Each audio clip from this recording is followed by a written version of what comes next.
Hello student. आज का जो टॉपिक रहेगा वो रहेगा क्लास 11 केमिस्ट्री चैप्टर नंबर 3 और उसमें जो टॉपिक रहेगा वो रहेगा इलेक्ट्रॉन गेन एंथैल्पी, इलेक्ट्रॉन लब्धि एंथैल्पी। प्रीवियस वीडियो में हमने देखा था कि आयनन एंथैल्पी क्या होती है, उसको प्रभावित करने वाले कारक क्या होते हैं, इसके अलावा उसके अनुप्रयोग क्या होते हैं, एप्लीकेशंस वगैरह, उसके बारे में हमने सारा डिस्कशन किया था। आज हम पढ़ेंगे इलेक्ट्रॉन लब्धि एंथैल्पी। प्रीवियस वीडियो में जैसे हमने कहा था कि किसी विलगित गैस या परमाणु में एक इलेक्ट्रॉन को हटाने के लिए जितनी ऊर्जा की आवश्यकता होती है वो उसकी आयनन एंथैल्पी कहलाती है। तो हम आयनन एंथैल्पी में इलेक्ट्रॉन हटा रहे थे। अब जो बात करेंगे हम इलेक्ट्रॉन को जोड़ने की बात करेंगे, और जब किसी विलगित गैस या परमाणु में एक इलेक्ट्रॉन जुड़ता है तो जितनी एनर्जी रिलीज होती है वो उसकी क्या कहलाती है, इलेक्ट्रॉन लब्धि एंथैल्पी कहलाती है। देख लेते हैं इसे। माना कि कोई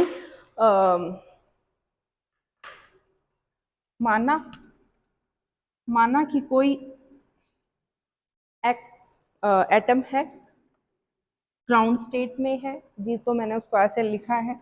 एंड देन उसमें से अब हम क्या करेंगे, एक इलेक्ट्रॉन जोड़ेंगे। एक इलेक्ट्रॉन जुड़ते ही क्या हो जाएगा, ये नेगेटिव हो जाएगा। एक इलेक्ट्रॉन यहाँ मैं जोड़ रही हूँ, इसके साथ एनर्जी जो है वो रिलीज हो रही है। हमने 10th क्लास में पढ़ा होगा या जो छोटी क्लासेस हैं उनमें पढ़ा है कि रिएक्शन जो है एक तरह से दो टाइप की होती है एनर्जी के बेस पे। एक होती है ऊष्माशोषी अभिक्रिया, एक होती है ऊष्माक्षेपी अभिक्रिया। ऊष्माशोषी अभिक्रिया ऐसी अभिक्रिया जिसमें ऊष्मा का शोषण होता है, कहने का मतलब ग्रहण होती है ऊष्मा, वो क्या कहलाती है, ऊष्माशोषी अभिक्रिया। और जिसमें ऊष्मा का उत्सर्जन होता है वो कहलाती है ऊष्माक्षेपी अभिक्रिया। तो अगर इसकी बात करें तो इसमें ऊष्मा का उत्सर्जन हो रहा है। इट मीन्स ये किस टाइप की अभिक्रिया है, ये अभिक्रिया है एक्सोथर्मिक। ये अभिक्रिया एक्सोथर्मिक ऊष्माक्षेपी। डेल्टा एच का मान यहाँ क्या आ रहा है, नेगेटिव आ रहा है। ठीक है, तो ये अभिक्रिया है एक्सोथर्मिक। अगर बात करें इस अभिक्रिया में जो एनर्जी निकली है इसकी यूनिट की, तो इसकी यूनिट होगी किलो जूल मोल इनवर्स या फिर इलेक्ट्रॉन वोल्ट। अब हम एक क्वेश्चन देखते हैं। क्वेश्चन ये है कि जैसे फर्स्ट प्रोसेस है, एक्स को मैंने इलेक्ट्रॉन दिया, ये एक्स नेगेटिव में बदला, फिर मैंने इसको इलेक्ट्रॉन दिया, ये x-2 में बदला। ये प्रोसेस जो है वो तो है एक्सोथर्मिक, पर ये प्रोसेस जो है वो है एंडोथर्मिक। जैसे ऑक्सीजन है, ऑक्सीजन ने एक इलेक्ट्रॉन ग्रहण किया और नेगेटिव में कन्वर्ट हुआ, फिर उसने इलेक्ट्रॉन ग्रहण किया O-2 में कन्वर्ट हुआ। तो क्यों, ऐसा क्यों है, जबकि हम ये कह रहे हैं कि हम किसी में इलेक्ट्रॉन जोड़ रहे हैं तो एनर्जी रिलीज हो रही है, तो इट मीन्स ये अभिक्रिया एंडोथर्मिक क्यों है।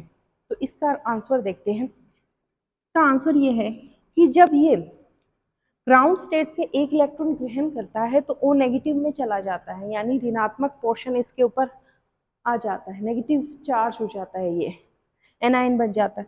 और सेकंड आने वाला फर्दर इलेक्ट्रॉन, उसके ऊपर भी कौन सा चार्ज है, नेगेटिव चार्ज है। ये नेगेटिव नेगेटिव चार्ज एक दूसरे को रिपेल करता है। रिपेल करने के कारण एनर्जी हमें देनी पड़ती है अगर उसमें इलेक्ट्रॉन जोड़ना है। तो यही कारण है कि इसमें जो प्रथम प्रोसेस होती है कि एक्स से एक्स नेगेटिव बन रहा है वो अभिक्रिया तो होगी ऊष्माक्षेपी, परंतु जब सेकंड प्रोसेस होगी एक्स नेगेटिव से x-2 बनाएगा, यानी -2 चार्ज अगर वो अपने पे कैरी करेगा तो वो अभिक्रिया होगी एंडोथर्मिक। तो इस तरह से हमने ये समझ लिया। अब इसमें समझते हैं आयनन एंथैल्पी की तरह फैक्टर्स अफेक्टिंग और ट्रेंड्स दोनों ही साथ में ले लेते हैं कि फैक्टर अफेक्टिंग कौन से,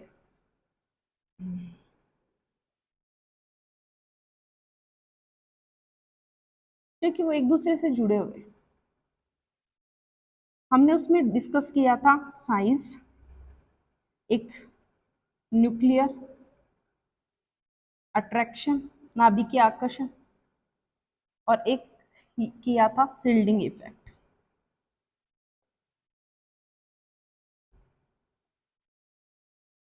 हम बात करते हैं आवर्त की। जब हम कहाँ जा रहे हैं आवर्त में, left to right, left to right जा रहे हैं तो क्या हो रहा है, साइज कम हो रहा है, साइज कम हो रहा है, न्यूक्लियर अट्रैक्शन जो है वो बढ़ रहा है, और परिरक्षण प्रभाव सिल्डन इफेक्ट भी क्या हो रहा है, कम हो रहा है। तो साइज कम हो रहा है, शिल्डिंग इफेक्ट कम हो रहा है, न्यूक्लियर अट्रैक्शन यानी नाभिक के आकर्षण बढ़ रहा है। नाभिक के आकर्षण बढ़ने के कारण जो नाभिक है उसके ऊपर पॉजिटिव चार्ज बढ़ रहा है, क्योंकि परमाणु क्रमांक बढ़ने के साथ साथ प्रोटॉन की जो संख्या है वो बढ़ रही है। पॉजिटिव चार्ज बढ़ रहा है तो आने वाला इलेक्ट्रॉन ज्यादा अट्रैक्ट हो रहा है, तो एनर्जी क्या हो रही है, ज्यादा रिलीज हो रही है। तो यही कारण है कि जब हम लेफ्ट टू राइट जाते हैं, साइज कम होने के कारण, नाभिकीय आकर्षण बढ़ने के कारण, परिरक्षण प्रभाव कम होने के कारण जो हमारी इलेक्ट्रॉन लब्धि एंथैल्पी होती है वो बढ़ती है। ठीक है, पर इसमें भी अपवाद देखने को मिलेगा अपने को। वो क्या है, इसका अपवाद डिस्कस करें। 18th ग्रुप या जीरो ग्रुप जिसे कहते हैं, सब क्या उत्कृष्ट गैसें हैं, नोबल गैसेस हैं, और सबका विन्यास क्या है, पूर्ण पूरित है। सबका विन्यास क्या है, पूर्ण पूरित है। पूर्ण पूरित विन्यास होने के कारण हम मान लो सपोज ले लेते हैं हम नियोन, क्या होगा 2s2 2p6, यानी अगर मैं एक इलेक्ट्रॉन जोड़ूंगी तो कहाँ जोड़ूंगी, 3s में, यानी n बराबर 2 से मैं कहाँ जा रही हूँ, n बराबर 3 में। तो n बराबर 2 से n बराबर 3 में जाने के लिए मुझे बहुत ज़्यादा एनर्जी की ज़रूरत होगी। और दूसरा कारण ये भी है कि ये जो है इसका ऑक्टेन कंप्लीट है, और हर कोई एटम अपने बाहरी कोश में इलेक्ट्रॉनों की संख्या 8 करना चाहता है, और जब वो ऑलरेडी कंप्लीट है तो वो अपनी स्टेबिलिटी को क्यों डिस्टर्ब करना चाहेगा। अगर वो अपनी स्टेबिलिटी को डिस्टर्ब नहीं करना चाहेगा तो वो उसमें से अब खुद इलेक्ट्रॉन नहीं जोड़ेगा। जब खुद इलेक्ट्रॉन नहीं जोड़ना चाहेगा तो क्या होगा, एनर्जी निकलेगी नहीं बल्कि एनर्जी देनी पड़ेगी। तो उस वक्त वो प्रोसेस कैसी होगी, धनात्मक अभिक्रिया वाली होगी, यानी धनात्मक ऊष्मा उसमें होगी, ऊष्मा शोषी प्रकार की अभिक्रिया होगी। तो इस तरह से नोबल गैसेस जो है उसके लिए इलेक्ट्रॉन लब्धि एंथैल्पी जो आती है वो कैसे आती है, पॉजिटिव आती है। फिर अगर हम बात करें, हमने आयनन एंथैल्पी में देखा था, बात करें बेरिलियम और बोरोन की, मैंने ये कहा था आयनाइजेशन एंथैल्पी जो होती है बेरिलियम की बोरोन से ज़्यादा होती है, परंतु यहाँ पे ये चीज़ नहीं है। क्यों, क्योंकि इसका विन्यास कंप्लीट है, वहाँ पे तो क्या हो रहा था, इलेक्ट्रॉन निकाल रहे थे, इलेक्ट्रॉन निकाल रहे थे तो क्या हो रहा था, ये नहीं करेंगे, बस इतना ही समझिए। तो इस तरह से हमने एक आवर्त में देखा कि इलेक्ट्रॉन गेन एंथैल्पी किस तरह से वेरी करती है। अब हम बात करते हैं वर्ग में। वर्ग में जब हम अप से डाउन जा रहे हैं तो क्या हो रहा है, साइज बढ़ रहा है, नाभिक के आकर्षण कम हो रहा है, परिरक्षण प्रभाव शिल्डिंग इफेक्ट जो है वो बढ़ रहा है।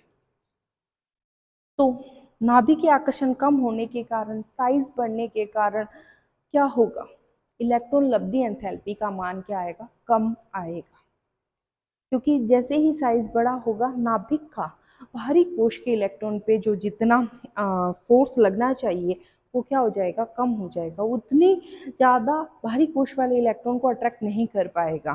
तो इसी कारण वर्ग में हम जब ऊपर से नीचे आते हैं तो इलेक्ट्रॉन लब्धि एंथैल्पी का मान क्या करता है, घटता है। क्यों, साइज बढ़ गया, नाभिक के आकर्षण बल भी क्या हो गया, वो घट गया, और परिरक्षण प्रभाव जो है वो बढ़ गया।